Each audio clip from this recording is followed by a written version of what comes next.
Ladies and gentlemen, I'm not here to be polite or comforting. This video is a mic drop moment and you're going to feel very angry as you continue to watch this video. Imagine a corporate dropout being handed the reins of a national economy as if it were a temp job in the mall. That's Cyril Ramaphosa leading South Africa right now, blaming apartheid for every single misstep, preaching black economic empowerment, BEE like a salvation prayer, and then pocketing billions while the people stay stuck. He sounds like the guy who got booted out of business school because he blamed the dean every single time he flunked an exam, yet still somehow managed to profit off the system, all while families drown in poverty and lack of opportunity. Here's the tea. BEE didn't just make him rich, it made him billionaire class rich. Money moved into shell companies, ministerial inner circles, and Zulu King level networks, all while trillions were disappearing through indecent transactions and tenders. Now he's announcing for the umpteenth time 700 million rand on money he is spending on a meeting to discuss unemployment and historical injustices, because nothing says job creation like a fancy Durban hotel charged 5-star rates and a 3-course lunch spread across the comptroller's budget. This isn't leadership, it's a CEO who keeps hiring consultants to find problems instead of fixing the ones he created. It's smoke and mirrors with a side of luxury-catered salmon. And guess what? We're mad. You're mad. I'm mad. Not the polite kind of mad. The mad that sees a bridge collapsing, an economy stalling, and a president literally blaming apartheid again, like it's a constitutional get-out-of-jail-free card. So buckle up, because I am going hard. I'm going to speak truth, and I'm going to shine daylight on how BEE became his sugar daddy, while the nation's backbone crackles under the weight of their neglect. This video is gonna burn and it might hurt, but it needs to be heard, because words without action are just excuses in disguise. Every time Bitcoin dips or GDP flatlines, Cyril does his sidestep dance. This is apartheid's fault. No solutions, just blame echoing louder than any parliamentary speech he's ever given. But let's unpack this. When apartheid ended in 1994, the ANC took control. They inherited all the state machinery. They had decades to rewrite the rules. Yet somehow we are still talking about apartheid 28 years later, like Tobias Smollett's ghost hunting every headline. Yes, apartheid built walls. It did, but Ramaphosa built the tenders. He got rich off post-apartheid deals. He's protesting that ghost now while living inside the mansion that BEE gave him. After that, he enforces BEE deals of similar style, and that's how he paid that mansion's bond. He's blaming apartheid while doubling down on the same systems that empowered him. It's like building the car and then blaming the road when it crashes. Let's stop lying to ourselves. BEE doesn't exist to enrich crony Cyril. It exists because the system was built that way. Shell companies with him or his pals on the board grab infrastructure deals that were built for empowerment. Construction faces set up companies in his circles, steel contracts, telecommunications deals, mining syndicates, wildlife leasing for tourism. You want me to name more? Name it, he got a share. And we crowned it empowerment, award ceremonies, press releases, vox pops, and that smug brand of self-congratulation. But the ones who actually got empowered, not the poor township kids, not the black mom needing an SMME loan, no. They were government-friendly entities with a seat on the back of the black IC. This is not theory. This is how roads got built in Limpopo, community roads, in name. In reality, they were rebranded corporate assets that pay into elite capital growth. And this isn't tens of millions being shifted. BEE in aggregate has facilitated movement of trillions in rands. Trillions that haven't trickled downstream at all.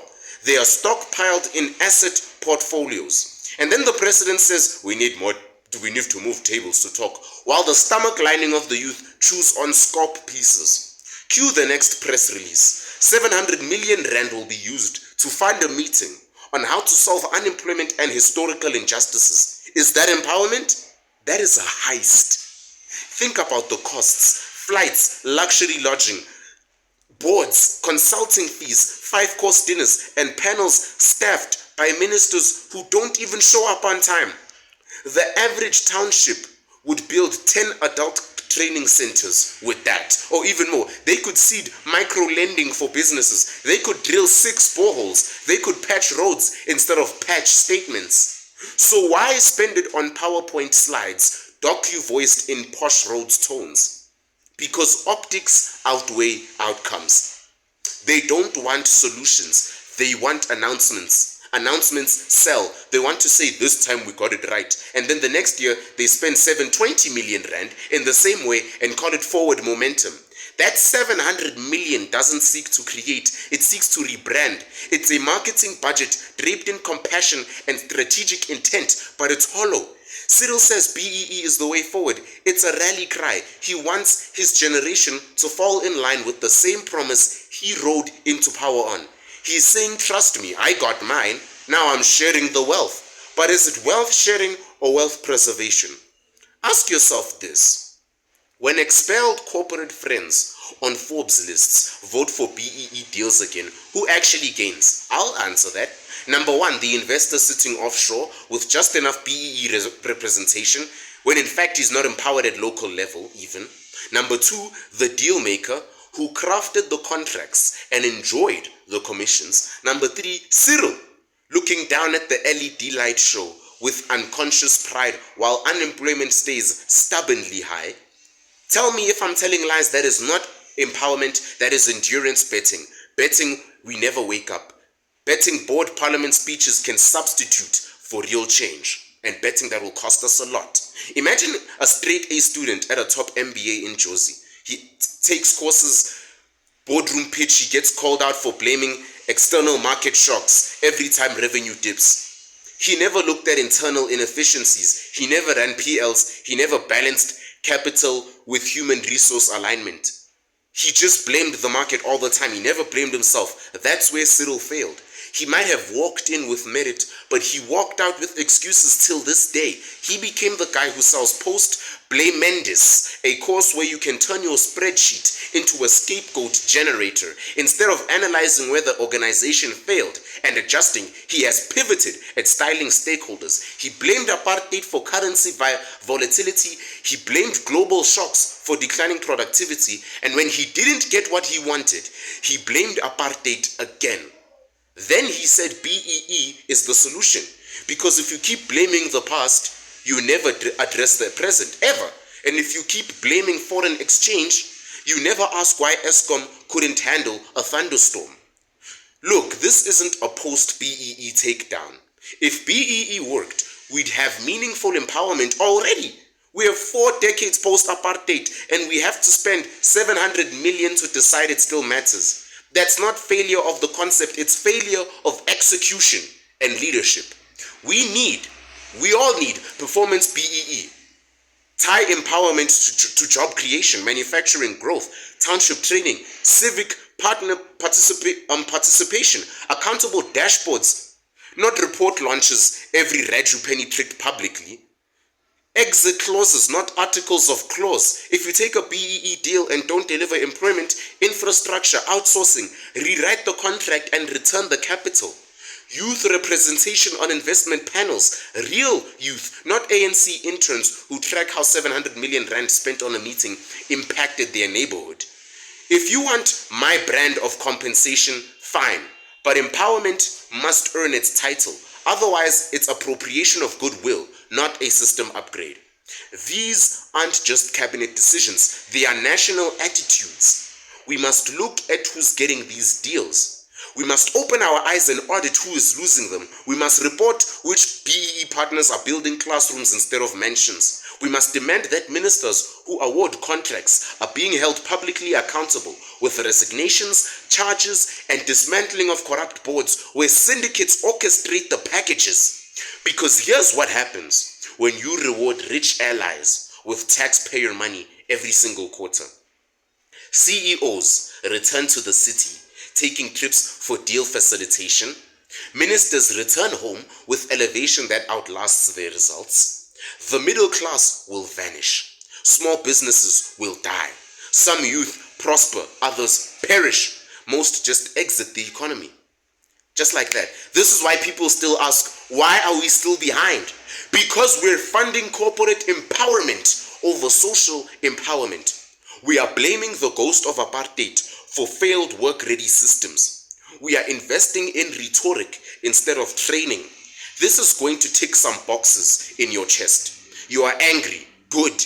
Because the last time we let 700 million rand birthdays leave without demands, we got a tuition crisis. We got recurring load shedding dismissed as climate change issues. We got RDP houses collapsing in under 2 years. We got minimum wage debates tossed around like NFL players at an airport bowl or the WWE draft or the transfer window in soccer. We got Edward Welke advocating, if BEE is a problem, let's talk about it. Talk about what? Right now it's not a conversation, it's a bailout. So let's make this uncomfortable. Let's call this out. It's not BEE until it builds balance, and it's not empowerment unless it empowers. It's not service if it enriches insiders. This is what I have to say. Cyril, your excuses are your legacy. Your empowerment is paper rich and ground poor. You are calling a trillion redistribution, but wrote yourself into the redistribution. You are lecturing the world on historical injustice, but exemplify ongoing privilege. You are the boardroom dropout who got handed a nation because of apartheid guilt. Now you are leaning into apartheid blame while doubling down on the very system that cooked your wealth into the national recipe it is now. But here's what we do next. We wake up. We track the 700 million rand in real time. We open the contracts. We hold public hearings in live township halls, not hotel ballrooms. We ensure beneficiaries deliver jobs, skills, and transformation. We stop letting public funds disappear like that inside empowerment presentations. Because new dawns don't happen in videos and speeches, they happen in audited pipelines, measured outcomes, and equitable wealth shared by design and not trust. This isn't a conjecture. This isn't prediction. This is so real. It's burning state coffers. And we will watch. We will demand outcomes. We will not allow 700 million rand to become another grand gap. Cyril, keep blaming apartheid. Just don't forget who used BEE to build their empire and call it empowerment. I see you and I hold the mic now. This is the Sambit, and like always, I will see you next time.